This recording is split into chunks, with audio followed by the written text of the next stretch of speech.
The first time I stepped into Victor Maroney's mansion, I knew I was entering a different world. The marble floor gleamed under my worn sneakers, its polished surface reflecting the crystal chandelier that hung like a frozen waterfall above me. The air carried a mix of lemon polish and expensive cologne, so unlike the bleach and struggle scent of my tiny apartment. "You're the new one?" A woman with steel gray hair pulled into a tight bun appeared from a side corridor, her black uniform crisp and intimidating. Her eyes, sharp as cut glass, assessed me from head to toe. "Natalia Cortez?" "Yes, ma'am."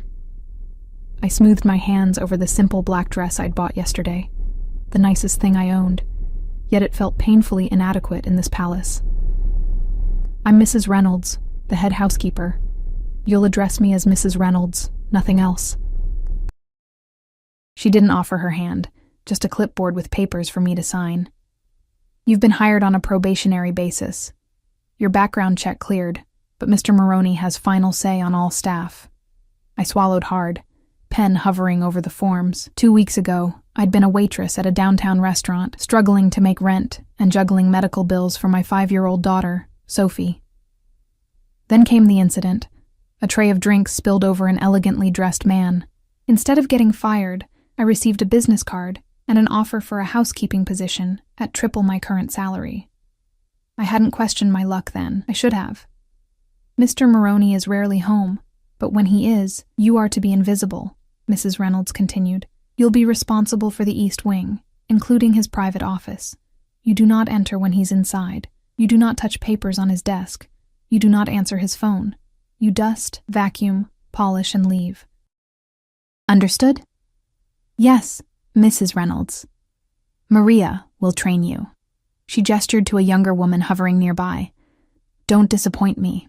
As Mrs. Reynolds clicked away on her sensible heels, Maria flashed me a sympathetic smile. "Don't worry, she's always like that. Come, I'll show you around." Maria was Puerto Rican, about my age, 28, with warm brown eyes that seemed perpetually amused. As we walked through corridors lined with artwork worth more than I'd earn in a decade, she filled me in on the unwritten rules. "Mr. Maroney isn't like normal rich people," she whispered as we passed a room with heavy oak doors. "He has business associates who visit at odd hours. If you see men in suits coming or going, you look down and keep moving." "What kind of business is he in?" I asked, though a cold feeling in my stomach suggested I already knew. The way the security guards stationed throughout the property carried themselves, eyes constantly scanning, hands never far from their jackets, told me enough. Maria's smile faltered. "The kind that pays our salaries, querida. That's all you need to know." By the end of my first day, my feet ached in my new shoes, but the weight of the advance payment in my purse made it worthwhile. Sophie would have her medication this month. We wouldn't have to choose between electricity and food. "You did good today," Maria said as we changed out of our uniforms in the staff quarters. "Just remember, eyes down, ears closed." I nodded, but as I stepped outside into the cool evening air, a sleek black Bentley pulled through the gates. 4 men exited the vehicle. 3 were clearly bodyguards, their eyes hidden behind sunglasses despite the fading light. The 4th, my breath caught. He moved with the fluid grace of a predator, each step deliberate and confident. Dark hair swept back from a face that belonged in a Renaissance painting. Strong jaw, straight nose, and eyes so intensely blue they seemed to glow in the gathering dusk. He wore a suit that probably cost more than my yearly rent, tailored to emphasize broad shoulders and a lean waist. This had to be Victor Maroney. Our gazes met for just a moment, but it was enough to send electricity racing down my spine. His eyes narrowed slightly, assessing me with cool detachment before dismissing me entirely. To him, I was just another servant, invisible as Mrs. Reynolds had instructed. But I'd seen something in that fleeting moment. Behind the wealth and power lurked something dangerous, something that made my instincts scream. Run, I should have listened. 3 weeks passed, and I settled into a routine. Each morning, I arrived at 6, completed my assigned tasks, and left by 3 to pick up Sophie from school. The work was demanding, but straightforward, and the pay allowed me to move us to a better apartment closer to Sophie's school. I rarely saw Mr. Maroney. He kept irregular hours, sometimes absent for days, other times sequestered in his office with visitors who arrived in luxury cars with tinted windows. When our paths did cross, I followed protocol, eyes down, silent, invisible, until the morning everything changed. I was dusting the bookshelves in his study, believing the house empty, when the connecting door to his bedroom opened. I froze, duster in hand, as Victor Maroney appeared in the doorway, wearing only black silk pajama bottoms. I'm sorry, sir, I stammered, backing toward the exit. Mrs. Reynolds said you were away until tonight. He studied me with those piercing blue eyes, his expression unreadable. A jagged scar ran from his left shoulder across his chest, evidence of violence that his expensive suits usually concealed. Other scars marked his torso, telling stories I didn't want to imagine. Your name? His voice was deeper than I expected, with the faintest trace of an Italian accent. Natalia, sir. Natalia Cortez. You're new. 3 weeks, sir. He nodded slowly, running a hand through his tousled hair. You have a child. A daughter. My blood turned to ice. How did he know about Sophie? I hadn't mentioned her to anyone except Maria. The background check, he added, noticing my expression. We're thorough. Yes, sir. My daughter is 5. He moved to his desk, picking up a silver frame I'd dusted countless times but never examined closely. Now I could see it contained a photograph of a dark-haired woman holding an infant. My sister and her son, he said, though I hadn't asked. Both gone now. Something in his tone made me look up, meeting his gaze directly for the first time. The raw grief in his eyes was startling, humanizing him in a way that made my chest tighten. The moment shattered when his phone rang. He answered with a curt Maroney, his expression instantly hardening to granite. He spoke rapidly in Italian, his free hand clenching into a fist. I should have used this distraction to slip away. Instead, I stood rooted to the spot, watching his face transform with controlled rage. When he ended the call, the look he gave me sent chills down my spine. Forget what you heard, he said flatly. And tell Mrs. Reynolds I'll need the guest rooms prepared for tonight. I'm having company. I nodded and hurried out, heart pounding. Only after I was safely in the hallway did I realize I was still clutching the duster like a shield. Maria found me in the linen closet, hands trembling as I folded towels. You look like you've seen a ghost, she said, closing the door behind her. I ran into Mr. Maroney, in his study. Her eyes widened. What happened? Nothing. He knew about Sophie. I lowered my voice. Maria, what exactly does he do? Who is he? She glanced nervously at the door. Natalia, there are things better not to know. I have a daughter. If I'm working for someone dangerous, we all have reasons for being here, she interrupted, her usual cheerfulness gone. Me, I'm sending money to my mother for her cancer treatments. Lucia's putting her brother through college.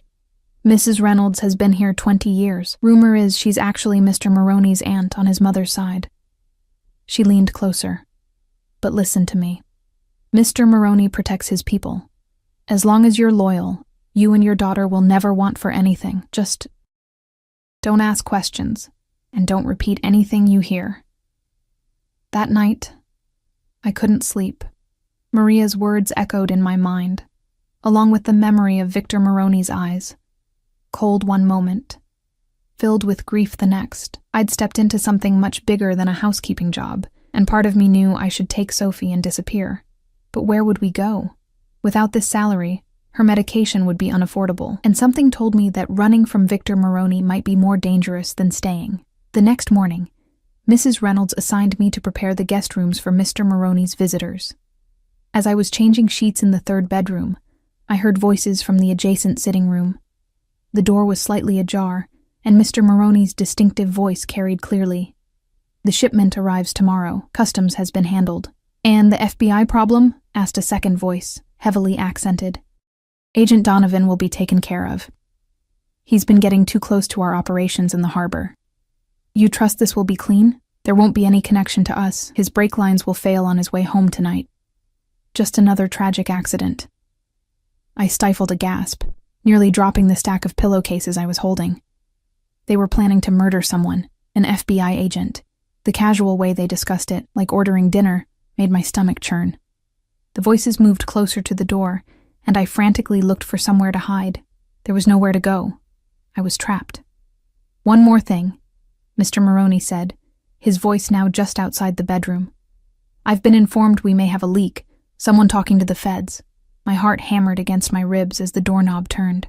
In desperation, I dropped to my knees beside the bed, pretending to retrieve something from underneath. The door opened, and I felt eyes on my back. "Excuse me, sir," I said without turning, my voice miraculously steady. "I'm just finishing up in here." A long silence followed, during which I was certain he could hear my racing pulse. "See that you do," he finally said, and the door closed again. I remained frozen for several minutes, cold sweat trickling down my spine. I'd just overheard a murder being planned, and somehow I had to act normal, invisible, loyal, for Sophie's sake. That evening, I watched the local news with dread. There was no report of an FBI agent's death, no tragic accident. Maybe they'd changed their minds, maybe I'd misunderstood, or maybe it hadn't happened yet. I called in sick the next day, claiming Sophie had a fever. In reality, I needed time to think, to plan. If I went to the police, what proof did I have? Just overheard snippets that could be explained away. And if Mr. Maroney discovered my betrayal... As I helped Sophie with her homework, my phone rang, an unknown number. "Hello? Ms. Cortez." Victor Maroney's voice sent ice through my veins. "I hope your daughter is feeling better." "Mr. Maroney." I struggled to keep my voice neutral. "Yes, thank you. It's just a slight fever. Children are so fragile, aren't they?" His tone was conversational, but the underlying message was clear. "I've sent my personal doctor to your address. He should be arriving shortly." "That's not necessary. I insist. My employees receive the best care." A pause. "We wouldn't want her condition to worsen." The doorbell rang, and Sophie looked up from her math worksheet. "That will be Dr. Reeves," Mr. Maroney continued. "I'll expect you back tomorrow, Ms. Cortez. We have much to discuss."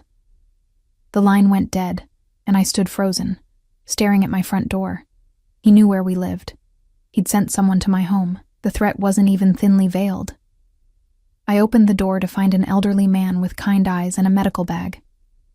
"Dr. Reeves," he introduced himself. "Mr. Maroney sent me to check on your daughter." "She's not really sick," I admitted quietly. He nodded, unsurprised. "Nevertheless, I should examine her." Mr. Maroney would expect a thorough report. As he gently checked Sophie's temperature and listened to her breathing, I realized I was trapped in an invisible cage. Victor Maroney had sent a clear message. He was watching us. There was nowhere to hide. "Your daughter is in perfect health, Doctor," Reeves announced with a smile, "though I'd recommend less sugar. These cavities will need attention." He handed me a business card for a pediatric dentist. "Call this number tomorrow. All expenses are covered under Mr. Maroney's employee healthcare program." After he left, I sat on the edge of Sophie's bed, watching her sleep. The innocent face of my reason for living, unknowingly caught in a dangerous web because of me. Tomorrow I would have to face Victor Maroney, pretending I hadn't heard his murder plot, pretending I wasn't terrified of him. For Sophie's sake, I would walk back into the lion's den, but lions aren't known for their mercy. I returned to work the next morning, my nerves raw from a sleepless night. Sophie had gone to school with a kiss on her forehead, and no knowledge of the fear churning in my stomach. I'd arranged for my neighbor, Mrs. Patel, to pick her up after school, just in case. The mansion seemed different now, its grandeur tainted by what I knew. Every security camera felt like an accusing eye, every guard a potential executioner. I changed into my uniform mechanically, avoiding Maria's concerned glances. "You okay, Querida?" she asked as we prepared breakfast trays. "You look like you've seen a ghost." "Just worried about Sophie," I lied, arranging croissants on fine china. "She's staying with a neighbor today." Before Maria could respond, Mrs. Reynolds appeared in the doorway, her usual stern expression replaced by something close to anxiety. "Natalia, Mr. Maroney has requested you bring his breakfast personally." She handed me a silver tray already prepared with coffee, toast, and the morning newspaper. He's in his study. Maria's eyes widened, but she said nothing. The weight of unspoken warning hung between us as I took the tray, my hands trembling slightly. "Don't keep him waiting, Mrs. Reynolds added, adjusting my collar with unexpected gentleness. The walk to his study felt eternal. Each step on the plush carpet echoed in my mind like a countdown. I'd rehearsed what to say, how to act. Normal, respectful, oblivious. But as I reached the heavy oak door, all my carefully planned words evaporated. I knocked softly. Enter. Victor Moroni sat behind his massive desk, phone to his ear, speaking rapid Italian. He gestured for me to set the tray down without looking at me. I did as instructed, trying to make myself invisible as I'd been trained. "Aspetta," he said into the phone, then covered the mouthpiece. "Close the door on your way out. Return in 30 minutes to collect the tray." I nodded, backing toward the exit, grateful for the reprieve. But as my hand touched the doorknob, his voice stopped me. "And, Natalia, we'll discuss your absence yesterday when you return." The 30 minutes crawled by as I dusted the same bookshelf in the library 3 times. When I couldn't delay any longer, I returned to his study, knocking with more confidence than I felt. No answer came. I knocked again, louder this time. Silence. Protocol dictated I should inform Mrs. Reynolds, but curiosity, or perhaps fatalism, pushed me to open the door slightly. "Mr. Moroni?" The study was empty, the breakfast tray untouched except for the coffee cup. I stepped inside, intending only to retrieve the tray, when I noticed the newspaper was open to a specific article. FBI agent survives suspicious car accident. My blood ran cold as I scanned the first paragraph. Agent Thomas Donovan had escaped with minor injuries when his car went off the road last night due to brake failure. Police were investigating. The plan had failed. A sound from the connecting bedroom made me jump. I should have left immediately, but panic froze me in place. The bedroom door was partially open, and through the gap, I could see a large 4-poster bed. Victor Moroni lay atop the covers, eyes closed, breathing deeply. He was asleep. Relief washed over me, quickly followed by a new wave of terror. If he woke and found me standing here, reading the newspaper. I carefully picked up the tray, taking extra care not to let the china rattle. As I backed toward the door, his voice stopped me cold. "What do you think, Lucia? Should we tell him about the girl?" My heart nearly stopped before I realized he was still lying motionless, eyes closed. He was talking in his sleep, or pretending to. "No. He's too soft on her already," came a woman's voice from inside the bedroom. "That child isn't his responsibility." I hadn't realized anyone else was in the room. The woman, Lucia, another maid, must have been changing linens or tidying up while he napped. "She looks so much like Isabella," Victor murmured, his voice softer than I'd ever heard it. "Same eyes." "That's why you need to let it go," Lucia responded. "The resemblance is a coincidence. You've done enough, paying for her medication, giving her mother a job." My hands began to shake so badly I had to set the tray back down. They were talking about me, about Sophie. He should never have abandoned them. Victor continued, voice hardening even in apparent sleep. "His own blood. What Carlos did isn't your fault," Lucia said, "and if he ever finds out you've been helping them behind his back, my brother made his choice, I've made mine." I backed away silently, leaving the tray forgotten on his desk. My mind raced with fragments of their conversation, trying to make sense of what I'd heard. Carlos, Victor's brother, connected to us somehow. Sophie's medication. Had Victor been paying for it all along? I made it to the hallway, closing the door silently behind me, before collapsing against the wall, legs suddenly too weak to support me. The implications were overwhelming. If what they said was true. "Natalia," Maria's voice pulled me back to reality. "Are you sick? You're white as a sheet." "I need air," I managed to say. "Just for a minute." She glanced at the closed study door, then took my elbow, leading me quickly toward the garden terrace. Outside, the cool autumn air helped clear my head, but the questions continued to swirl like leaves in the wind. "What happened in there?" Maria asked once we were alone among the rose bushes. I hesitated, remembering her warnings about loyalty. but if anyone might have answers, it would be Maria. Do you know if Mr. Maroney has a brother named Carlos? Her expression shifted from concern to alarm. Where did you hear that name? Then it's true, I pressed. He exists? Maria looked around nervously before leaning closer. Carlos Maroney is Victor's younger brother. They had a falling out years ago. Nobody mentions him, ever. She gripped my arm. Natalia, how do you know that name? I couldn't tell her about overhearing Victor's conversation with Lucia. Not without admitting I'd been eavesdropping. I think he might be Sophie's father. The words hung between us, a confession I hadn't fully processed myself. Carlos Maroney, my daughter's father, was Victor Maroney's brother. 5 years ago, I'd fallen hard for a charming, wealthy man who called himself Carlos Santos. He'd disappeared when I told him I was pregnant, leaving nothing but a fake name and number. I'd never expected to find him. Had given up years ago. Now, the possibility that he was connected to my employer, to the man whose murder plot I'd overheard, was too much to comprehend. Maria's face paled. Dios mío, she whispered. Are you certain? No, I admitted, but there's something going on. Mr. Maroney seems to know things about Sophie, about her medication needs, and just now, I overheard something about a resemblance to someone named Isabella, his sister. Maria said automatically, then clapped a hand over her mouth. Forget I said that. Forget all of this, Natalia. For your sake. For Sophie's sake. Before I could respond, Mrs. Reynolds's voice cut through the garden. Natalia, Mr. Maroney is asking for you. Maria squeezed my hand. Be careful what you say, she whispered, before hurrying back inside.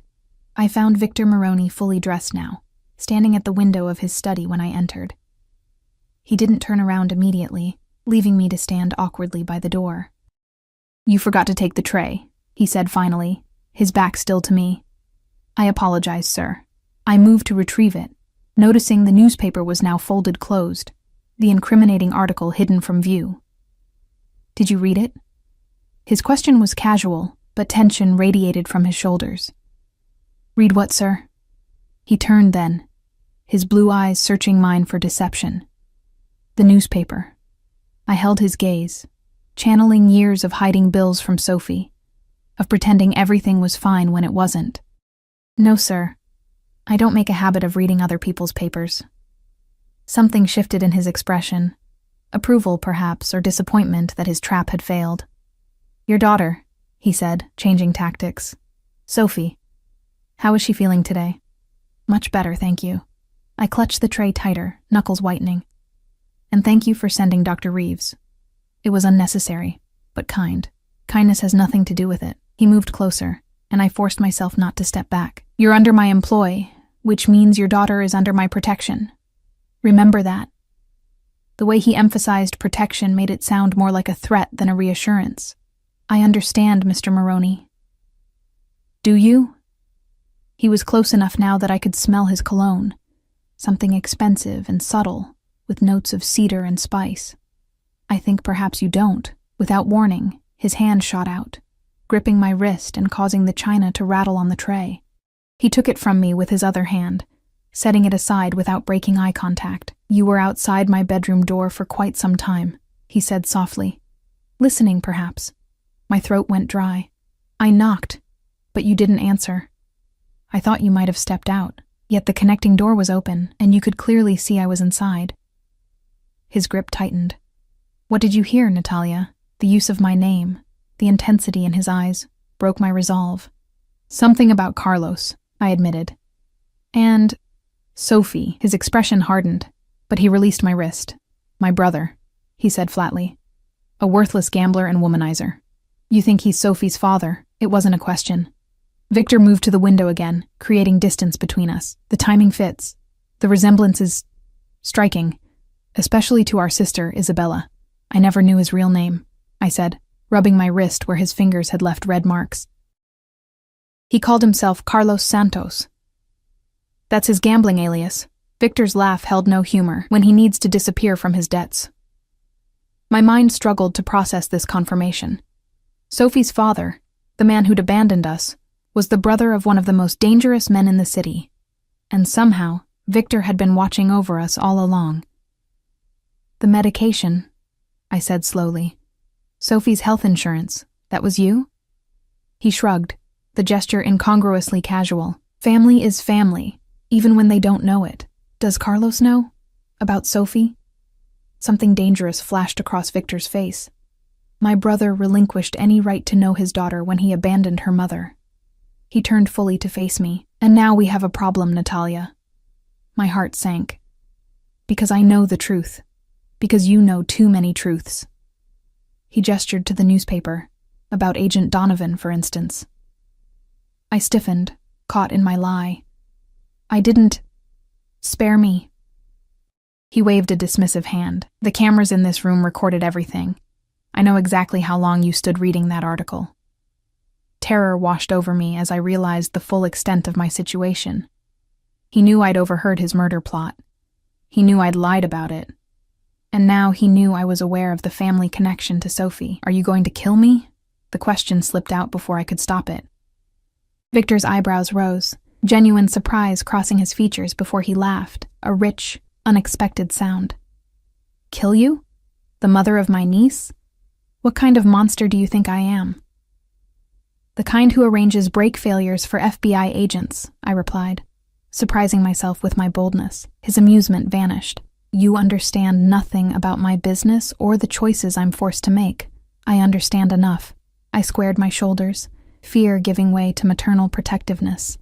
If you're Sophie's uncle, then I need to know what that means for her safety, for our future. He studied me for a long moment, as if seeing me clearly for the first time. You're not what I expected, he said finally. When I arranged for you to spill that tray of drinks on me at the restaurant, when I engineered this whole scenario to keep an eye on my brother's abandoned child, I thought you'd be easier to manage. The floor seemed to tilt beneath me. You planned all of this? The job offer? Everything? I protect what's mine, he said simply.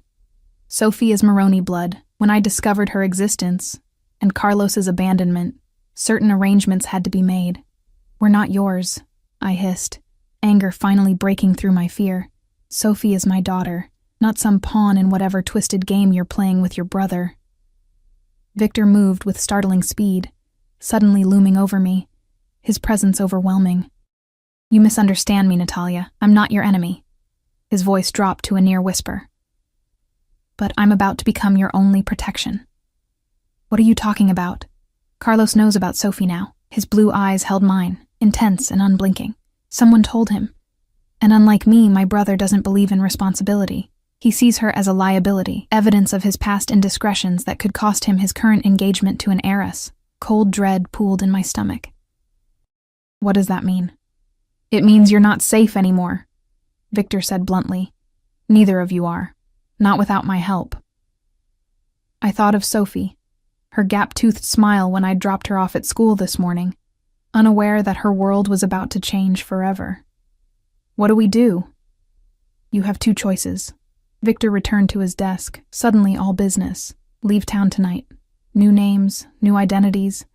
I'll provide enough money to start over somewhere Carlos can't find you.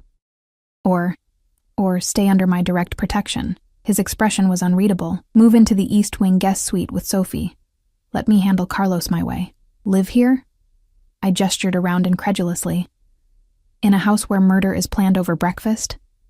His jaw tightened. Agent Donovan has been investigating my family for years. He's not the noble civil servant you imagine. That doesn't justify... I'm not asking for your moral approval, he interrupted. I'm offering you protection. For Sophie's sake, if not your own. I closed my eyes, thoughts racing. Leave everything behind. Run from a man I'd never met, but who apparently wanted to erase his past, or live under the same roof as Victor Maroney. A man capable of ordering deaths while sipping his morning coffee. I need time to think, I said finally. Victor nodded, almost sympathetic. You have until tonight. My driver will take you to collect Sophie from school now. Pack whatever you need from your apartment. He held out a black credit card. Use this for anything else. I stared at the card without taking it. And if we run? What then? Then I wish you luck, he said. But his tone suggested he thought we'd need more than luck. Carlos has connections I don't control.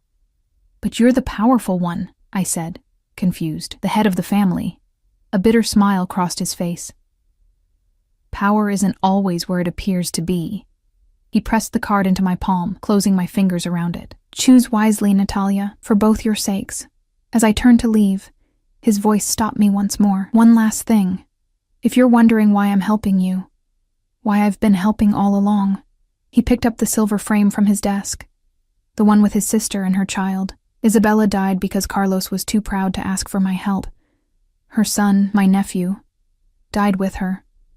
I won't let history repeat itself. I left his study with more questions than answers, the black credit card burning in my pocket like a brand. In the span of one morning, everything I thought I knew had shattered. Sophie's father was alive, dangerous, and apparently a threat. Her uncle was a criminal who had orchestrated our entire relationship from the beginning, and I had hours to decide which devil to run from and which to embrace. The black SUV that delivered Sophie and me back to our apartment felt like a hearse. Sophie chatted excitedly from her booster seat, oblivious to my inner turmoil as she recounted her day at school, a gold star for her math worksheet, a new friend named Lily, the hamster she got to hold during science. Mommy, why did a different car pick me up today, and why are we packing our things? She stood in the doorway of her bedroom, watching as I pulled her favorite clothes from drawers and folded them into a suitcase. We're going on an adventure, sweet pea. I forced brightness into my voice. Remember how you said you wanted to live in a castle someday? Well, we're going to stay in a house that's almost like a castle, with big gardens and fancy rooms. Her eyes widened. For real? For how long? I'm not sure yet, I admitted. Maybe for a while. Is it because of the bad men? My hands froze mid-fold. What bad men, Sophie? She shrugged, the movement so casual it broke my heart. I heard Mrs. Patel talking to her husband. She said bad men were watching our building. That's why she made me stay inside during recess yesterday. A chill ran through me. Carlos's men had already been watching us, even before today. Victor hadn't been exaggerating the threat. Did you see anyone watching you? I asked, trying to keep my voice level. She shook her head, dark curls bouncing. Nope, but Mrs. Patel showed me a picture and said if I ever saw that man, I should run away and find a policeman. I sat on her bed, pulling her into my arms. What did the man look like, Sophie? Like the man from your old pictures, she said, and my blood turned to ice. The ones you keep in your memory box. Mrs. Patel said he was a bad person who might try to hurt us.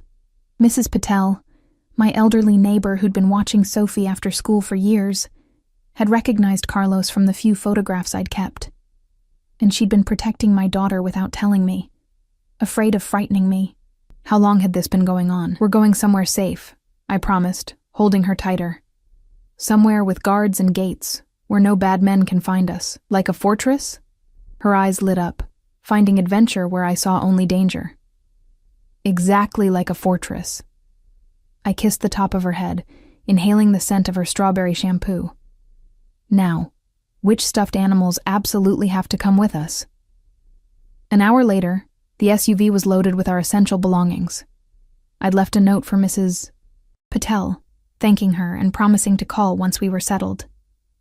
As we pulled away from the curb, I noticed a black sedan parked across the street, its windows tinted too darkly to see inside. One of Victor's men? Or Carlos's? The distinction suddenly seemed crucial. Sophie fell asleep on the drive back to the mansion, her head resting against my shoulder, Whiskers the stuffed cat clutched to her chest. I studied her peaceful face, searching for the resemblance Victor had mentioned. She had my coloring and curly hair, but her eyes, those I'd always known, came from her father. Now I understood why Victor had frozen the first time he saw me with Sophie. Those were Moroni eyes, the same startling blue as his own. The SUV passed through the mansion's gates just as dusk was falling. Security seemed heavier than usual, more guards patrolling the perimeter, additional men stationed at the entrance. News of Carlos's interest in his daughter had clearly put the household on high alert. Mrs. Reynolds met us at the door. Her usual stern demeanor softened slightly at the sight of Sophie. "Everything is prepared in the East Wing," she said, gesturing for one of the security men to bring in our luggage. Dinner will be served in your suite at 7. Mr. Maroney? I asked, uncertain what our status was now. He's handling some business matters, she replied with careful vagueness. He asked that you make yourselves comfortable and said he'll speak with you both in the morning. Sophie, now awake and wide-eyed at the grandeur surrounding her, tugged at my hand. Mommy, is this really where we're staying? It's like a palace. Mrs. Reynolds's lips curved in the closest approximation to a smile I'd ever seen from her. Would you like a tour, young lady? We have a kitchen with the most extraordinary cookie jars. To my surprise, Sophie immediately put her hand in Mrs. Reynolds's outstretched one. Can we see the cookies first? Sophie, I began, not wanting to impose. It's quite all right, Mrs. Reynolds interrupted. Mr. Maroney was most specific about making his niece feel welcome. She emphasized the word niece with meaning. Perhaps you'd like to freshen up while I show Sophie around. The suite is up those stairs, first corridor on the right. I hesitated, reluctant to let Sophie out of my sight in this dangerous new world.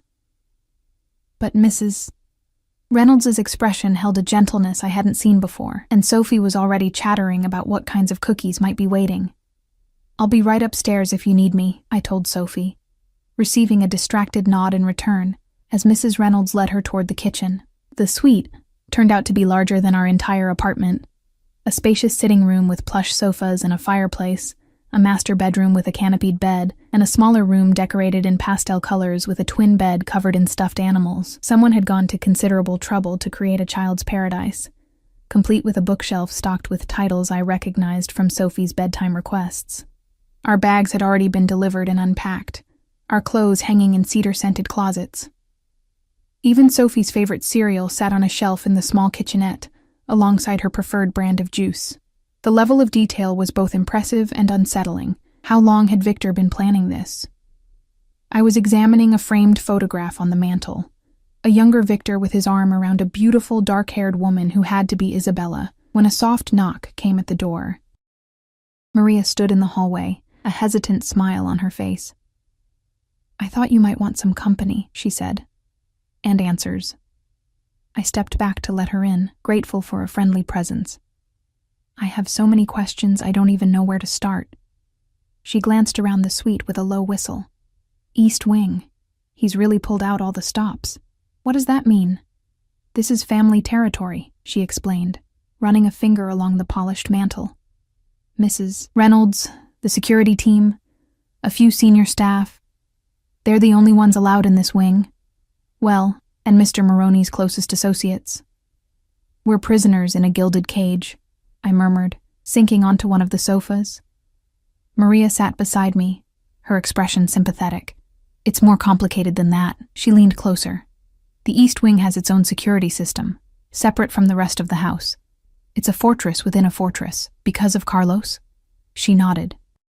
The brothers have been at odds for years. Victor is the head of the family business, legitimate and otherwise, but Carlos has always resented being second. He's built his own organization, smaller but vicious. They maintain a truce most of the time, but... She trailed off. But now I've complicated things, I finished for her. Sophie has, she corrected gently. A Maroney heir that Carlos never acknowledged.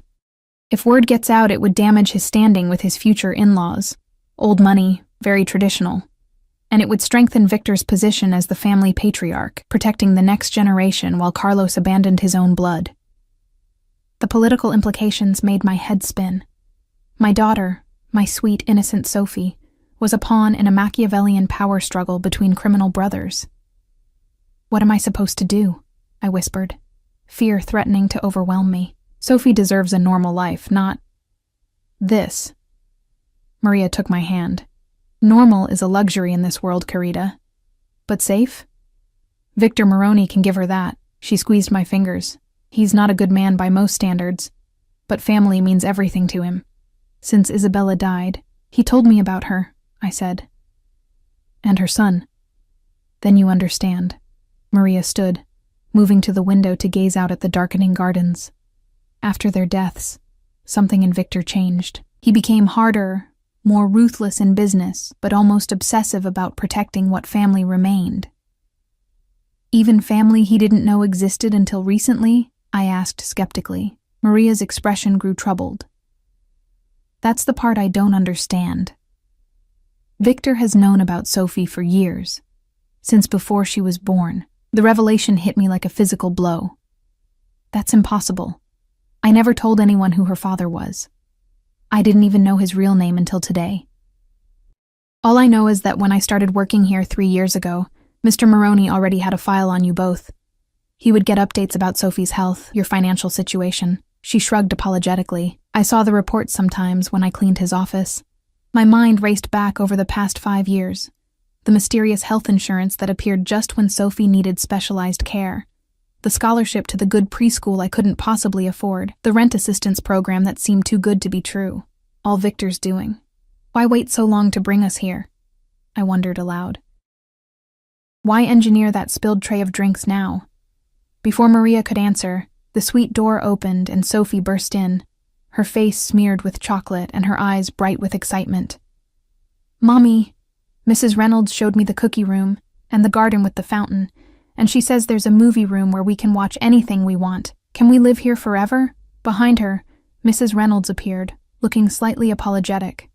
She's quite energetic. Too many cookies, I said with a forced smile. Perhaps. Mrs. Reynolds handed me a folded note. From Mr. Maroney. Dinner will be up shortly. After they left, I unfolded the note with trembling fingers. Natalia, business requires my attention tonight. Make yourself at home. We'll talk tomorrow about arrangements for Sophie's safety and education. My men are stationed throughout the property. You're protected here. V. The brevity was somehow reassuring. No flowery words, no attempts to soften our situation, just practicalities and a promise of protection. What does it say? Maria asked. That we're safe, I replied, though the word felt hollow. Safe from Carlos, perhaps, but trapped in Victor Maroney's world with no clear way out. Dinner arrived on silver trays. Sophie's favorite mac and cheese alongside a more sophisticated pasta dish for me, with a bottle of expensive wine I didn't touch. After Maria left, and Sophie was bathed and tucked into her new bed, surrounded by stuffed animals, I finally allowed myself a moment alone with my thoughts. I sat by the window, watching moonlight spill across the manicured lawn. Guards patrolled the perimeter, their movements precise and vigilant. Beyond the walls, Carlos Maroney was somewhere in the city, a man I'd once loved now transformed in my mind to a nameless threat. And somewhere in this very house, Victor Maroney, murderer, criminal, protector, was making plans that would shape our lives. I must have dozed off in the chair because a noise at the suite door startled me awake. The clock read just past midnight. I tensed, listening. The door opened silently, and a tall figure slipped inside. Victor Maroney stood in the entryway, moonlight catching the silver at his temples. He wore no jacket, his shirt sleeves rolled up to reveal powerful forearms marked with faint scars. He looked tired, the mask of control slipping just enough to show the weight of whatever business had occupied his evening. You're still awake, he observed quietly. Apparently not, I replied, straightening in the chair. Is something wrong? He moved further into the room, his movements fluid despite evident exhaustion. No. I wanted to check that you were settling in. His eyes drifted to the closed door of Sophie's bedroom. How is she? Excited, confused. She thinks this is all a grand adventure. A ghost of a smile touched his lips. Children are resilient that way. An awkward silence fell between us. I had 1,000 questions, but in the intimate darkness of midnight, they all seemed too weighty to voice. Victor broke the silence first. There's something you should know about Carlos. My stomach clenched. What about him? The timing of his sudden interest in Sophie isn't coincidental. Victor sank onto the sofa across from me, running a hand through his dark hair. 3 days ago, he announced his engagement to Elena Koslov. The name meant nothing to me, and? Her father is Mikhail Koslov, Russian, old money, new power.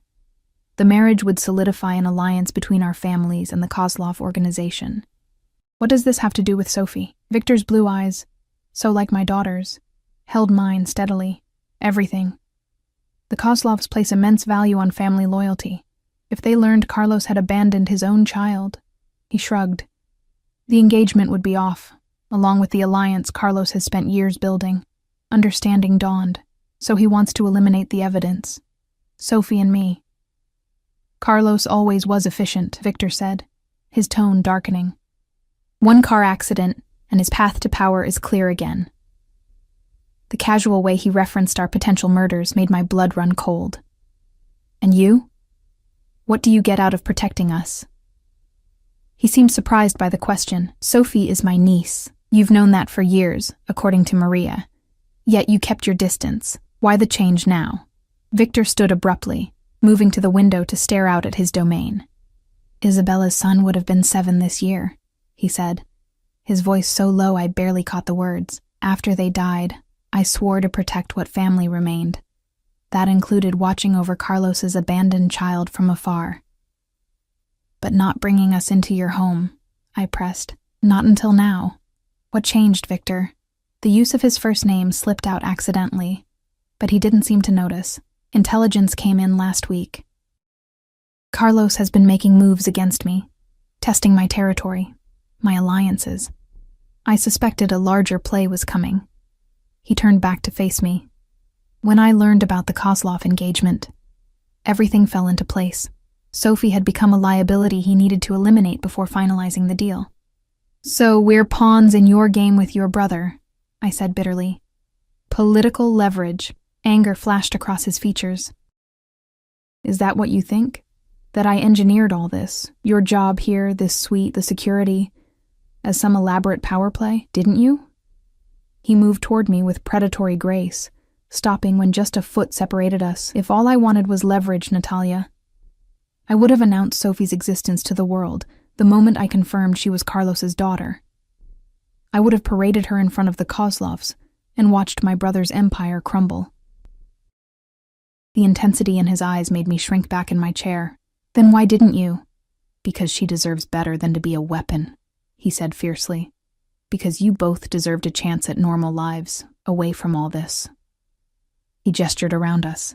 I kept my distance, provided what support I could without interference, until Carlos forced my hand. Something in his vehemence made me believe him, despite everything I knew about who he was, what he did. What happens now? I asked, my voice barely above a whisper.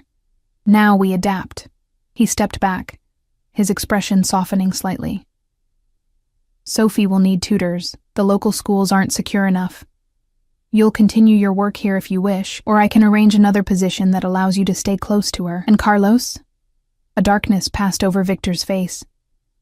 I'll handle my brother. The way he said it, cold, final, sent a chill through me. You're going to kill him. Would that bother you? He asked, genuine curiosity in his tone. After what he did to you?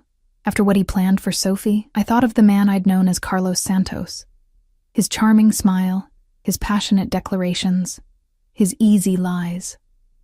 The father who had never once tried to find his daughter, who now saw her only as an inconvenience to be removed. I don't know, I answered honestly. Victor nodded, as if my ambivalence confirmed something. Get some rest, Natalia. Tomorrow will bring changes for all of us. He moved toward the door, but paused with his hand on the knob. One last thing. The FBI agent, Donovan.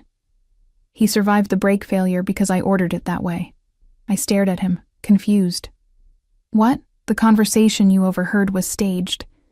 I needed to know if you could be trusted, if you would run to the authorities. A grim smile touched his lips. You didn't.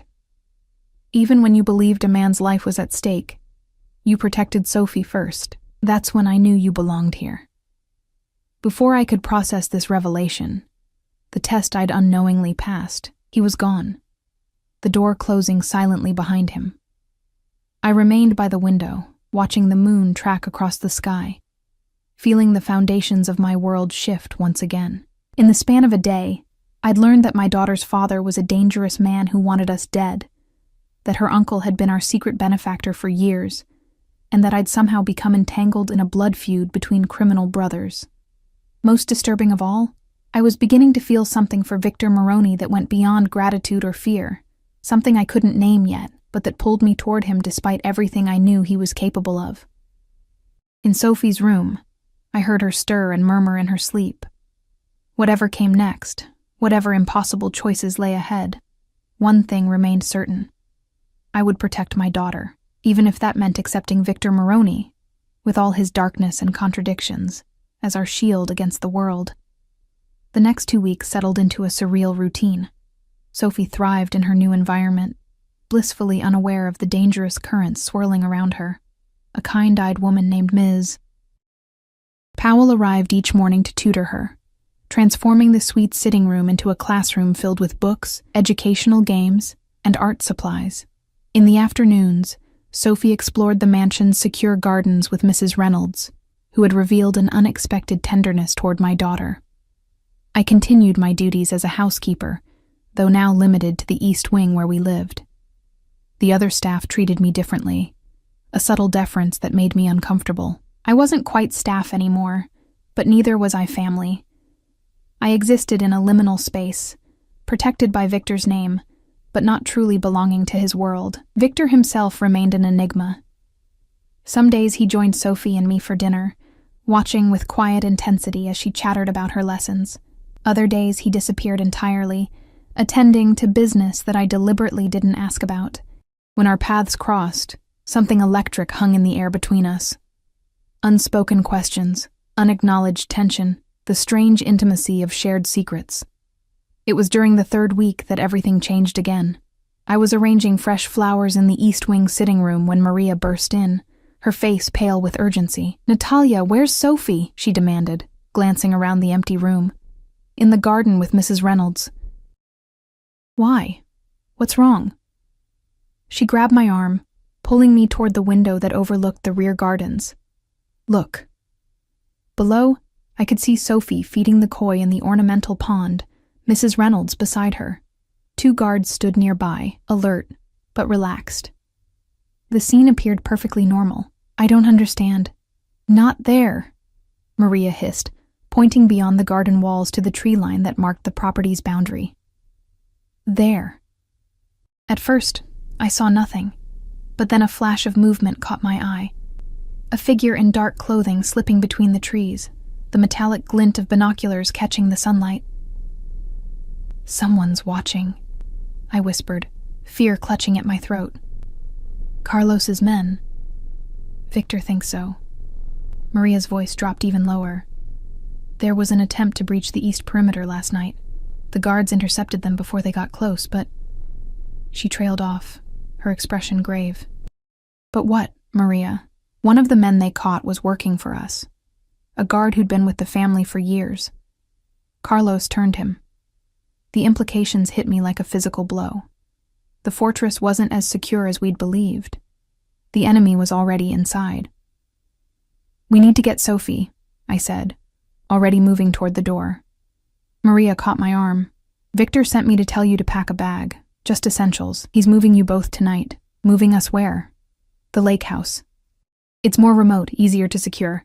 Mrs. Reynolds is bringing Sophie up now to help her pack." As if summoned by her name, Mrs. Reynolds appeared in the doorway, Sophie skipping alongside her, oblivious to the tension crackling in the air. "Mommy, we saw the biggest fish ever!" Sophie exclaimed, rushing toward me. "Mrs. Reynolds says it's probably 100 years old." I forced a smile, kneeling to hug her tightly. "That's amazing, sweet pea." "Listen, we're going on another adventure tonight. We need to pack a special bag, just like when we came here. Can you help me choose what toys should come with us?" Sophie's eyes lit up with excitement rather than fear. "Are we going to another castle?" "A house by a lake," Mrs. Reynolds answered. Her usual crisp tone softened for Sophie's benefit, with a private beach and a boat dock. As Sophie darted into her room to assess her stuffed animal collection, Mrs. Reynolds fixed me with a meaningful look. "Mr. Maroney will meet you there tomorrow. Tonight you'll be accompanied by his most trusted security team." "How bad is it?" I asked quietly, so Sophie couldn't hear. A flicker of genuine concern crossed the older woman's face. "Bad enough that Victor is calling in favors from old friends. The Kozlovs are pressuring Carlos to resolve his loose ends before the engagement is formalized." She glanced toward Sophie's room. "He's running out of time, which makes him desperate." An hour later, our bags were packed and loaded into an unmarked SUV with tinted windows. 2 vehicles would travel with us, one ahead, one behind, with Victor's most elite security personnel. The plan was to leave after dark, using back roads to reach the lake house undetected. As dusk fell, I sat with Sophie on her bed, reading her favorite story as if it were any other night. She drifted off to sleep halfway through, exhausted from the excitement of packing for our adventure. I stroked her dark curls, studying the features that now seemed so obviously Maroney, the straight nose, the defined chin, those striking blue eyes. How had I never seen the resemblance before? A soft knock at the door pulled me from my thoughts. Expecting Maria or Mrs. Reynolds, I was startled to find Victor standing in the doorway, his expression uncharacteristically tense. "May I come in?" he asked quietly. I nodded, gently extracting myself from Sophie's side and pulling her door partially closed behind me as we moved into the suite sitting room. Victor looked different somehow, less the polished businessman, more the hardened fighter. He wore a simple black sweater and dark jeans, a stark departure from his usual tailored suits. A gun in a shoulder holster was visible beneath his open jacket. "There's been a change of plans," he said without preamble. "I'm coming with you tonight." "Why?" I searched his face, finding lines of strain I hadn't noticed before. "What's happened?" He hesitated, clearly debating how much to tell me. "Carlos made contact. He's requesting a meeting, brother to brother." "That's good, isn't it? A chance to negotiate?" A humorless smile twisted his lips. "Carlos doesn't negotiate. He manipulates, threatens, delays while positioning his pieces." He ran a hand through his hair, a rare gesture of frustration. "This is a distraction. Intelligence suggests he's planning to move against you and Sophie while I'm occupied with his supposed peace offering. So we run," I said, understanding flooding me. "We disappear while you deal with him." Victor shook his head. "Not anymore. The lake house has been compromised. One of Carlos's informants knew about it." He stepped closer, his voice dropping. "We're leaving the country tonight." The words hit me like a physical blow. "Leaving what? Where would we go?" "Sophie's medical care, her education, all arranged." He caught my hands in his, the contact sending an unexpected warmth through me despite the circumstances. "I have properties overseas, places Carlos has no knowledge of. You'll both be safe until this is resolved." "And you?" I asked, suddenly aware of how tightly I was gripping his fingers. "Are you coming with us?" Something flashed in his eyes, surprise perhaps, at my concern for him. "I'll join you when I can. First, I need to end this threat permanently." The implication was clear. Victor intended to kill his brother, Sophie's father. "There has to be another way," I said, though I wasn't sure why I was defending a man who'd planned my daughter's death. "Some compromise. With Carlos?" Victor's laugh held no humor. "My brother crossed the final line when he targeted Sophie. There's no coming back from that." His expression softened slightly.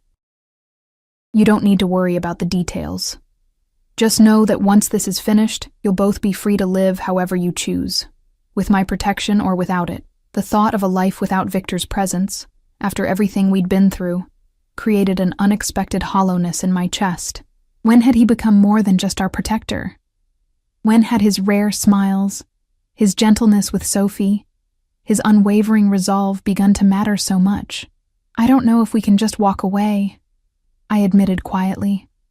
He studied my face, something vulnerable breaking through his carefully maintained control. "That's a conversation for another day," he said finally. "Right now we need to move. The cars are ready." I nodded, turning to wake Sophie, but Victor caught my arm. "There's something else you should know," he said, his voice low and urgent. "About Carlos. About why he abandoned you when he learned about your pregnancy." I stilled, years of unanswered questions hanging between us. "Why?" "Our father had a second family, a mistress and 2 daughters he kept secret for decades. When the truth came out, it destroyed our mother. The scandal nearly ruined the family business." His eyes held mine intently. "Carlos swore he would never make the same mistake. When you told him you were pregnant, I became his mistake," I finished bitterly. "His potential scandal." Victor's jaw tightened. "He told me about you once, years ago. Drunk, bragging about the beautiful waitress he'd left behind when she tried to trap him with a pregnancy. I had you investigated immediately, intending to offer financial support anonymously." A shadow crossed his face. Then I saw Sophie's photo, saw the resemblance to Isabella, and I couldn't just walk away. The revelation should have hurt, the knowledge that I'd been nothing but a conquest to Carlos, that Victor's initial interest had been driven by family obligation, rather than genuine concern. But instead, I felt a strange relief. The truth, however painful, was cleaner than the uncertainty I'd lived with for years. "Thank you," I said simply, "for telling me, for everything you've done for Sophie." Something shifted in his expression, a softening around his eyes, a vulnerability I'd never seen before. "Natalia," he began, then stopped as his phone vibrated with an incoming message. The moment shattered as he checked the screen, his expression hardening instantly. "We need to go. Now." "What is it?" "Carlos's men have been spotted 2 miles from here."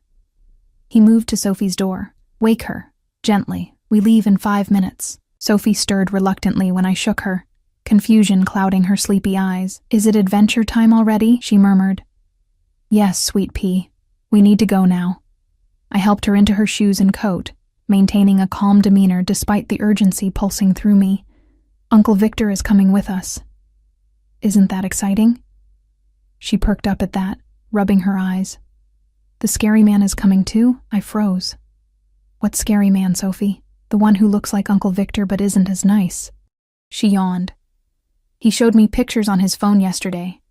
Pictures of you when you were younger." Terror gripped me. "Sophie, when did you see this man? Where?" "At school. He came to the fence during recess." She frowned, sensing my distress. "Was that bad?" "He said he was my daddy and that it was our secret game." Victor appeared in the doorway, his expression thunderous as he overheard her words. "Carlos approached her at school, before we brought you here?" Sophie shrank back at his tone, and I pulled her protectively against me. "It's okay, Sophie. You didn't do anything wrong, but it's very important. Did this man give you anything, or ask you to do anything?" She hesitated, then reached into her coat pocket, extracting a small, shiny object. "He gave me this special pin to wear. He said it would help him find me if I got lost." Victor crossed the room in 2 strides, taking the pin from her small hand. His face went pale as he examined it. "A tracking device," he said tersely. "Sophisticated, military grade." The implications crashed over me like ice water. Carlos hadn't needed to infiltrate the mansion's security. He'd had a direct line to Sophie's location all along, through a tracking device she'd been innocently carrying. "The cars are compromised," Victor said, already moving toward the suite's landline. "They'll be expecting us to leave by the main gate." He dialed rapidly, speaking in terse Italian to whoever answered. Sophie clutched my hand, finally sensing the danger. "Mommy, are we in trouble?" "No, sweet pea," I lied, forcing confidence into my voice. "Uncle Victor is just changing our plans a little bit. We're still going on our adventure." Victor hung up the phone, his expression grim but determined. "New extraction plan. Helicopter on the north lawn in 10 minutes. Minimal security team. Just Jensen and Alvarez. We travel light." He turned to Sophie, his voice gentling. "Do you like flying, little one?" Her eyes widened. "In a real helicopter." "A real helicopter," he confirmed, the ghost of a smile touching his lips despite the circumstances. "Like the ones in your books, but we need to hurry." As Victor led us through service corridors I'd never seen before, I realized how carefully he'd planned for this eventuality. Every turn revealed a security measure: reinforced doors, surveillance cameras, armed guards who nodded respectfully as we passed. The mansion wasn't just a home. It was a fortress designed with multiple escape routes. We emerged onto a dark lawn far from the main house, where the distant thrum of helicopter blades cut through the night air. 2 men in tactical gear approached us, weapons visible. "Status?" Victor demanded. "Perimeter breach on the east side, sir." The taller one, Jensen, I presumed, reported. "Carlos's team is inside the grounds. Approximately 8 hostiles. Our counter team is engaging, but they're using the distraction to penetrate deeper. Time frame? 3 minutes until they reach this position. Maybe less." Victor nodded sharply. "Get them to the chopper. I'll provide cover." Alarm shot through me. "What?" "No, you're coming with us." "Change of plans," he said, his voice leaving no room for argument. "Carlos is leading this assault personally. This ends tonight." His eyes met mine, intense and urgent. I need you to take Sophie and go with these men. They'll get you to safety. And leave you here to die? I hissed, mindful of Sophie clinging to my side. That's your plan? A strange expression crossed his face, something almost like tenderness. My plan is to remove the threat to my family permanently, he said quietly. And then to find you again? Before I could respond, the distinctive crack of gunfire sounded from the direction of the main house. Sophie whimpered, and I instinctively pulled her closer. Time's up, Jensen said tensely. We need to move, sir. Victor knelt to Sophie's level, his expression gentling. Sophie, I need you to be very brave now. These men are going to take you and your mother somewhere safe. Her blue eyes, so like his, filled with tears. Are you coming too? Soon, he promised. I have to take care of something first, but I'll find you no matter what. He touched her cheek gently. You're a Maroney, and Maroneys always find their way back to family. She surprised us both by throwing her arms around his neck. Be careful, Uncle Victor. Something raw and vulnerable flashed across his face as he briefly returned her embrace. When he stood, his eyes met mine over Sophie's head, filled with things unspoken. Natalia, he began, then stopped, seemingly at a loss for words. A first for the always composed Victor Maroney. The moment shattered as another burst of gunfire, closer now, split the night air. Jensen moved urgently toward the helicopter, its blades already spinning faster. Go, Victor said, drawing his weapon. I'll hold them here. Every instinct screamed at me to stay with him, to not let him face his brother alone. But Sophie's small hand in mine grounded me in reality. Her safety came first, would always come first. Find us, I said fiercely, the words somewhere between a command and a plea. When this is over, find us. Something shifted in his expression. Determination hardening into resolve. He moved forward suddenly, his free hand cupping my face, and kissed me with unexpected gentleness. I will, he promised against my lips. Now go. Jensen ushered us toward the waiting helicopter, his weapon drawn and ready. I kept Sophie's face pressed against my side, shielding her from the sight of Victor standing alone on the lawn, gun in hand, waiting to confront his brother for the final time. As the helicopter lifted into the night sky, I caught one last glimpse of him. A solitary figure in black, face turned up toward us, before the darkness swallowed him from view. 3 days passed in a blur of private jets, unmarked vehicles, and safe houses. Jensen and Alvarez remained with us, professional and vigilant, but frustratingly close-mouthed about what had happened after our departure. My repeated questions about Victor were met with the same response. No news yet, ma'am. We finally arrived at our destination on the 4th day, a secluded villa on the Italian coast, perched on cliffs overlooking the Mediterranean. Under different circumstances, it would have been paradise.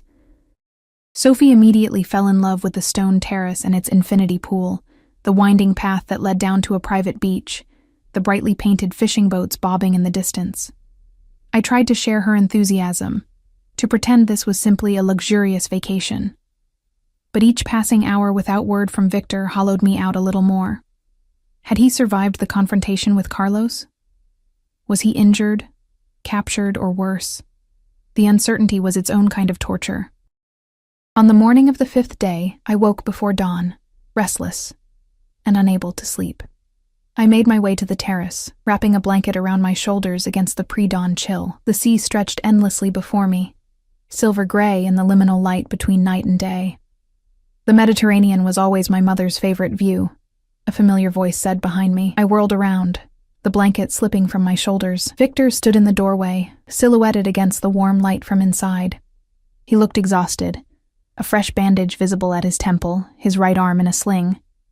But he was alive, gloriously, impossibly alive. Victor, I breathed, unable to form more coherent words. He moved toward me slowly, as if uncertain of his welcome. I told you I'd find you. What happened? I asked, searching his face for answers. Carlos is no longer a threat, he said simply, the words carrying finality without explicit details, to anyone. I should have felt relief, perhaps even satisfaction that the man who had threatened Sophie was gone.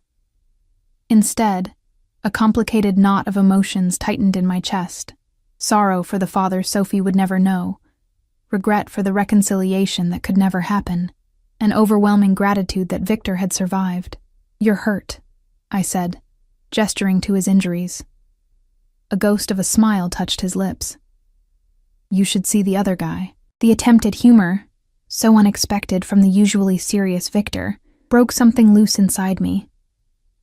Before I could second-guess myself, I closed the distance between us, careful of his injured arm as I wrapped my arms around him. He stiffened momentarily, as if unused to being embraced, before his good arm came around me, pulling me tightly against him. We stood like that for a long moment, his heartbeat strong and steady against my cheek, proof of life more reassuring than any words. "I thought you were dead," I admitted into the soft fabric of his shirt. When days passed with no word, his hand moved to stroke my hair, the gesture surprisingly tender. "I had to make sure it was safe before I contacted you, that all loose ends were tied up." I pulled back slightly to see his face. "And are they? Is it over?" Something haunted flickered in his eyes. "Carlos is gone. The Kozlov family has withdrawn from our territories. Those loyal to my brother have been dealt with." He hesitated.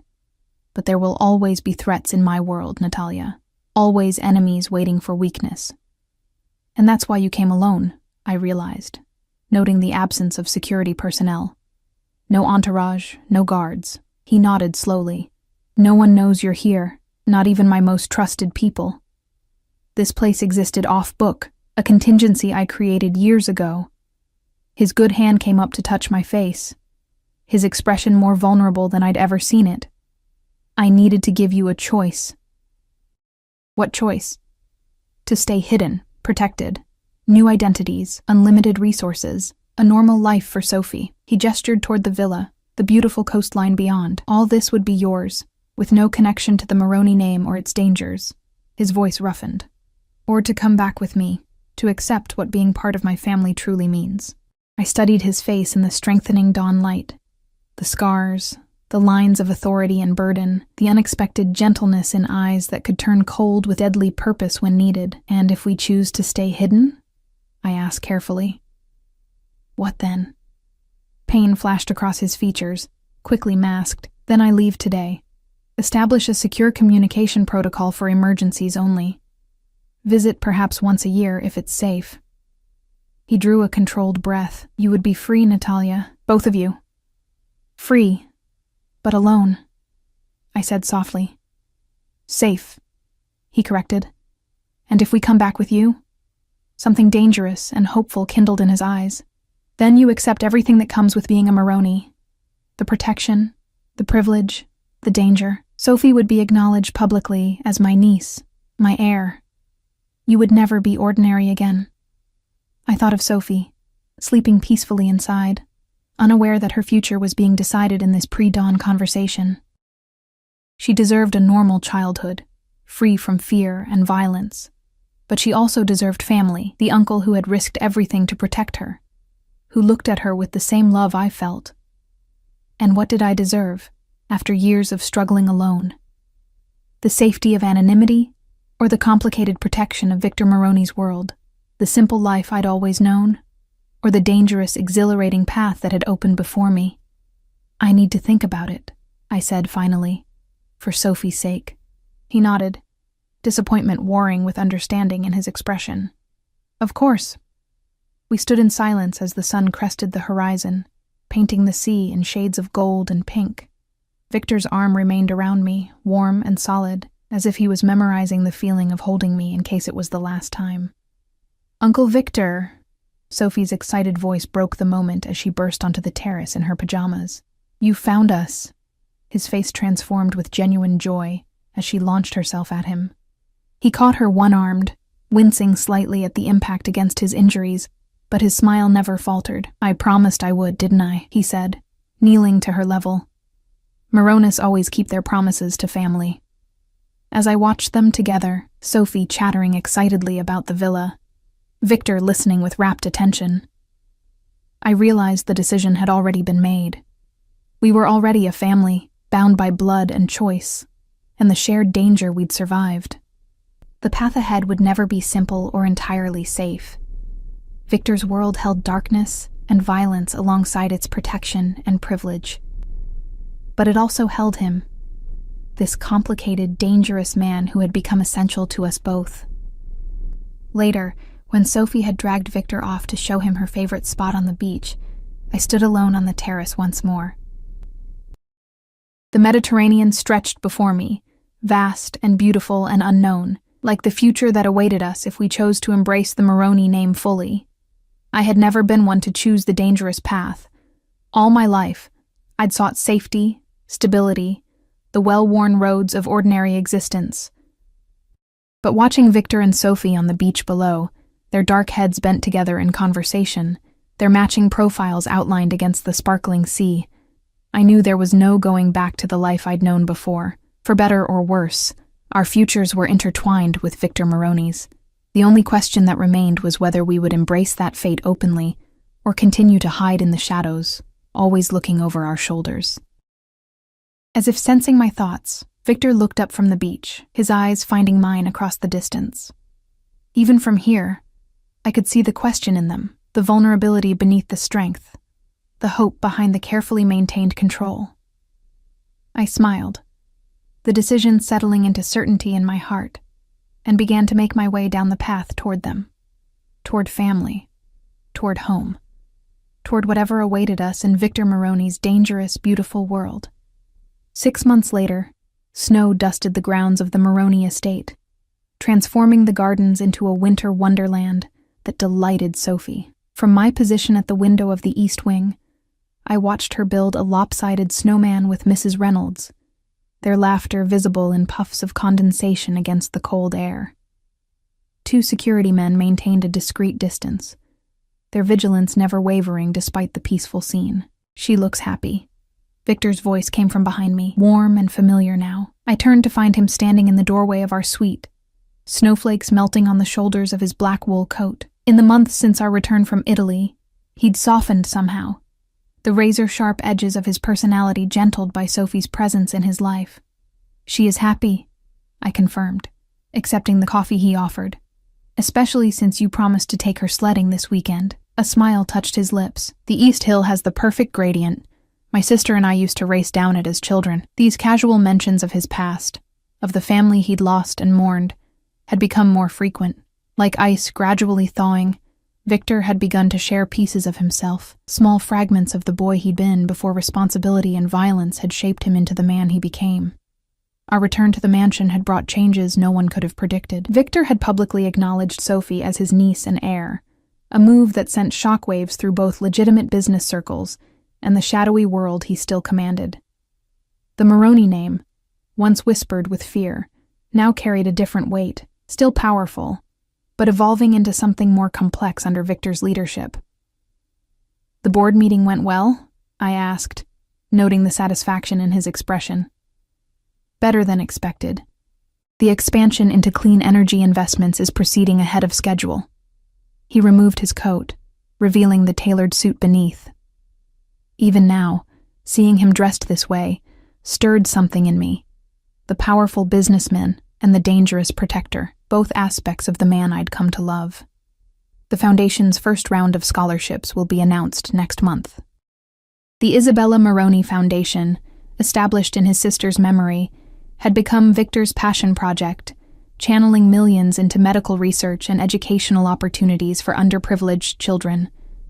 It was just one facet of the transformation he'd begun, gradually shifting family resources from shadowy enterprises to legitimate businesses. Not that the other side of his world had disappeared entirely. There were still nights when he returned late, grim-faced and silent. Still coded phone calls and meetings behind closed doors. Still the ever-present security and the knowledge that enemies watched from the shadows, waiting for vulnerability. But those darker elements no longer defined him. Not to me, and increasingly, not to himself. "Ms. Powell mentioned Sophie's reading has jumped 2 grade levels," I said, moving to straighten his tie out of habit. "She's talking about skipping her ahead in the mathematics curriculum." Pride brightened his eyes. "She has her mother's intelligence." His hand caught mine, keeping it against his chest, and determination. The compliment warmed me, as his words increasingly did. In the beginning, affection had been difficult for Victor, expressed through protection, through practical arrangements, through material comforts rather than words.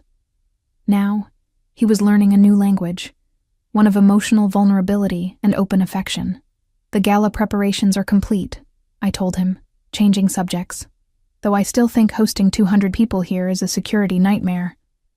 He laughed, the sound still rare enough to delight me. Jensen has been saying the same thing for weeks, but the Children's Hospital needs the funding, and the Maroney family making such a public charitable effort sends the right message, the right message. The subtle reshaping of the Maroney legacy was ongoing, a delicate balance between maintaining the power that kept us safe and building something more legitimate for Sophie's future.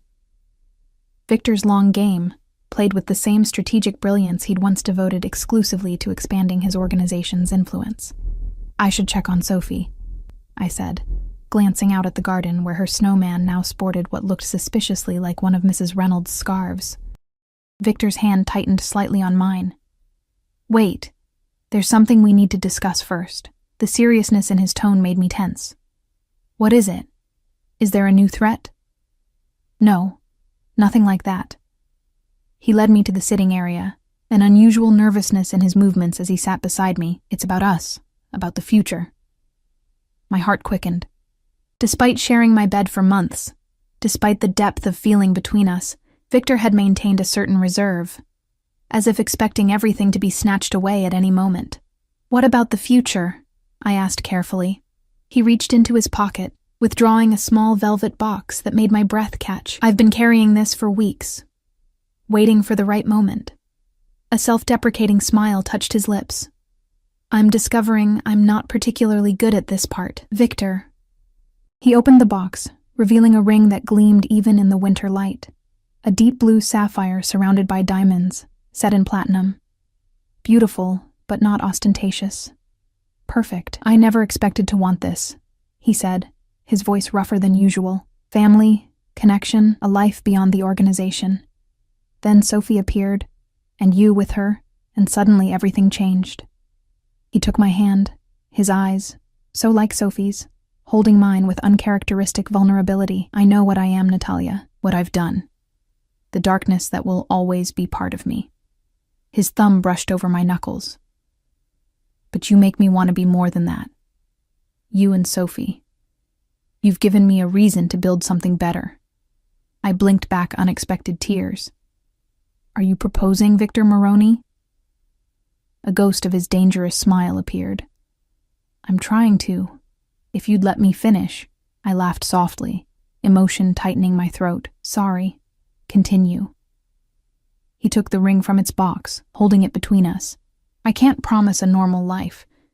There will always be risks, always be aspects of my world that are dangerous. But I can promise you this, every resource I command, every ounce of power I possess, will always be devoted to protecting you and Sophie, to making a future where the Maroney name means something her children can be proud of. The implicit promise of a shared future. Children, legacy, generations, made my heart swell. That sounds an awful lot like love for a man who claimed he wasn't capable of it. Something vulnerable and fierce flashed in his eyes. I never said I wasn't capable, just that I'd never felt it before you. He slid to one knee before me, still holding the ring. Marry me, Natalia. Be my wife. My partner in whatever comes next. 6 months ago, I would have hesitated, weighed the dangers against the protection, considered what it meant to bind myself permanently to a man like Victor Maroney. But I'd seen beneath the surface now, witnessed the man behind the power, learned the depth of his capacity for love beneath the carefully maintained control. Yes, I said simply, extending my hand. The ring slid onto my finger, a perfect fit like everything else Victor arranged. He rose, pulling me into a kiss that still held the power to make my knees weak, tender and possessive all at once. Sophie will be thrilled, I murmured against his lips. She's been dropping hints about wanting to be a flower girl for weeks. He laughed, the sound lightening the room. Mrs. Reynolds may have mentioned something about that. His expression grew more serious. I want to adopt her, Natalia. Legally make her my daughter, not just my niece, if you're comfortable with that. The offer stole my breath. Sophie had flourished under Victor's attention, blossoming from a shy child into a confident, curious girl who had her uncle wrapped around her little finger. Their bond had grown deep and genuine, built on shared books and chess games, on patient explanations and unwavering protection. "You already are her father in every way that matters," I said softly. The papers would just make official what we already know. Relief and joy transformed his face, making him look younger, unburdened. He kissed me again, deeper this time, his hands pulling me closer. A shriek of laughter from the garden broke the moment. We turned to see Sophie racing across the snow, pursued by one of the younger security guards wielding a snowball. "We should tell her," I said, my hand finding Victor's. "About the engagement, about the adoption, all of it." He nodded, squeezing my fingers gently. "Tonight. We'll make it a proper celebration." As we watched Sophie through the window, her face flushed with cold and happiness, I marveled at the journey that had brought us here. From that first day in the mansion, terrified and uncertain, to this moment of belonging and purpose. The path had been dangerous, filled with revelations and threats, but it had led to something I'd never expected to find. A family, a home, a future secured by Victor Moroni's love and protection. The gala transformed the mansion's grand ballroom into a glittering wonderland of crystal and candlelight. 200 of the city's most influential people mingled under the watchful eyes of security personnel, disguised as waitstaff, raising glasses to toast the Isabella Moroni Foundation and its founder. I stood at the edge of the crowd, still uncomfortable sometimes with the attention that came with being Victor Moroni's fiancée. My simple black gown had been selected by the stylist Victor insisted on hiring, the sapphire ring on my finger catching the light with every movement. "Mommy, look!" Sophie appeared at my side, resplendent in a midnight blue dress that matched her eyes. "Uncle Victor, Papa, is going to make a speech." The transition to Papa had been her idea, embraced with touching enthusiasm once we'd explained the adoption. The papers had been signed last week, making official what our hearts had already known. We were a family, bound by choice as much as blood. At the center of the room, Victor commanded attention without effort. Immaculate in his tuxedo, he radiated the quiet power that had always defined him, tempered now by something new, a sense of purpose beyond power itself. "Ladies and gentlemen," he began, his voice carrying effortlessly through the hushed room. "Thank you for joining us tonight to support a cause very close to my heart." As he spoke about the foundation, about the children it would help, about the legacy he hoped to build, I saw the gathered crowd respond to the transformation in him. The whispers that had followed us for months, about Victor Moroni's unexpected change of direction, about his newly acknowledged niece, about the woman who had supposedly tamed him, seemed to fade in the face of his genuine passion for this new endeavor. "None of this would be possible," he continued, his eyes finding mine across the room, "without the extraordinary woman who reminded me what family truly means. Natalia, would you join me?" Surprised, I made my way to his side, conscious of all eyes turning toward me. Victor took my hand, the simple gesture communicating volumes to those who knew him well. "Tonight, I'm pleased to announce 2 pieces of news," he said, his thumb brushing over my ring. "First, the Isabella Moroni Foundation will be expanding its mission to include support for single parents facing medical crises, with an initial endowment of $50 million. Applause rippled through the crowd, genuine approval mingling with the calculated support of those who understood the value of remaining in Victor Moroni's good graces. "And second," he continued, his voice softening as he turned to face me directly, "I'm honored to introduce my fiancée, Natalia Cortez, who has agreed to become my wife and partner in all things." More applause, accompanied by surprised murmurs from those who hadn't yet heard of our engagement. I smiled up at him, still sometimes amazed by the journey that had brought us together, from fear to trust, from uncertainty to love. "I'd also like to introduce our daughter, Sophie," Victor added, gesturing for Sophie to join us. She bounded forward, all excitement and pride as Victor lifted her effortlessly with one arm. "Who reminds me every day why this foundation's mission matters. The image we presented, Victor Moroni with his new family, would be in every society page tomorrow, the final confirmation of the transformation many had speculated about." the dangerous criminal evolving into something more complex, still powerful, still feared in certain circles, but building a legacy beyond violence and control. Later, as the evening wound down and guests began to depart, I found a moment alone with Victor on the terrace, the winter air crisp around us. "You're building something remarkable," I said, nodding toward the ballroom where Foundation Board members continued to network. Isabella would be proud. Pain and gratitude flashed across his features at the mention of his sister. "I hope so." He drew me closer, his warmth a barrier against the cold. "I used to think power was the only protection worth having, control through fear, loyalty purchased rather than earned. And now?" I prompted when he fell silent. "Now I understand what my father never did. That true strength comes from what you build, not what you control. From the legacy you leave." His eyes, reflecting the lights from the ballroom, held a depth of emotion that still surprised me sometimes. "Sophie will inherit something worth having, not just an empire built on fear. She'll inherit your wisdom too," I said softly. "Your capacity for protection, your strategic mind. Those aren't small gifts, Victor," he smiled, pressing a kiss to my forehead.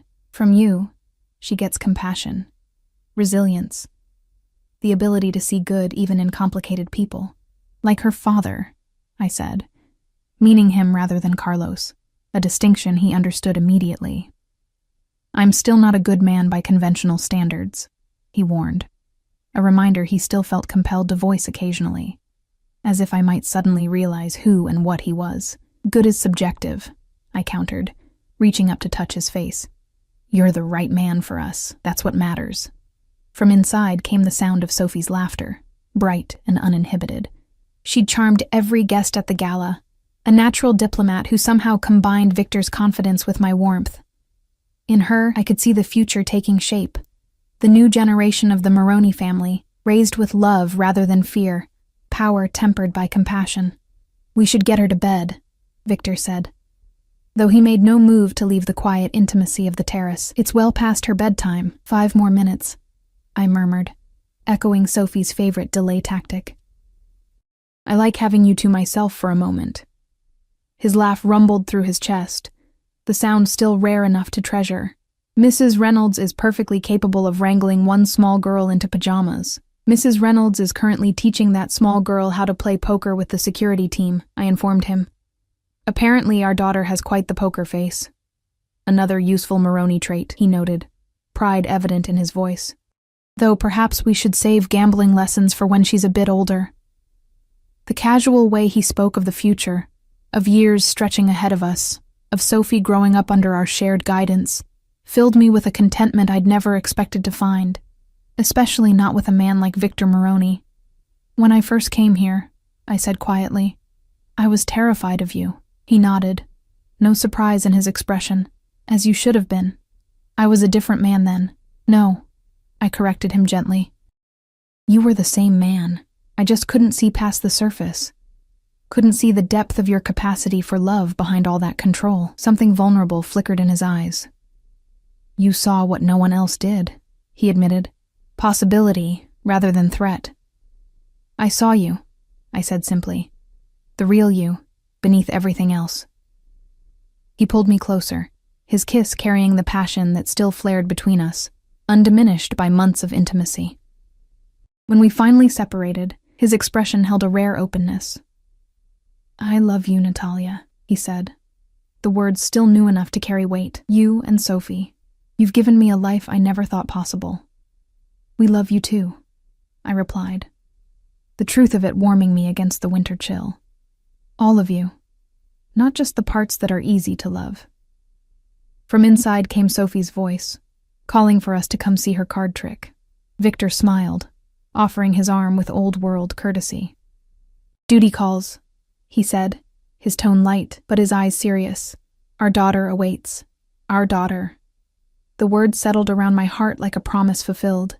We'd found our way to family through danger and revelation, through fear and protection, through the complicated legacy of the Maroney name.